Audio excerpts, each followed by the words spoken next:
कविन्दवीनामुपमश्रवस्तमम् ज्येष्ठराजन् ब्रह्मणस्पत आनशृण्वन् योगिभिः सीदसादनम् ॐ श्रीमहागन्धं गणपतये नमः।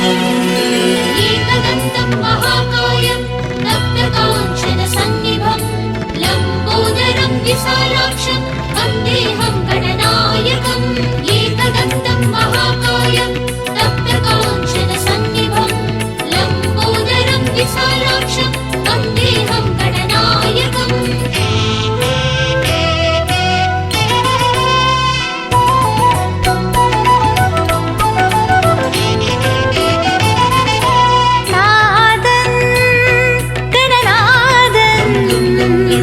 வேத திருபாதம் गं गणपति गं गणपति गं गणपति सुरवरवन्दित गं गणपति गं गणपति நாதன் கணநாதன் வேத திருபாதன் ஆதி சிவபாலன் நமையாளும் அதிகாரன் விகட விநாயகன் வெள்ளை மோஞ்சூறு வாகனன் சுவைமிகு மோதகன் சொல்லில் முடிக்கும் சாதகன் ஒற்றை சுழியிடை 10 தலைமுறை காவலவன் குற்றம் பொறுத்து புதையலடிப்பான் ஆனை முகன்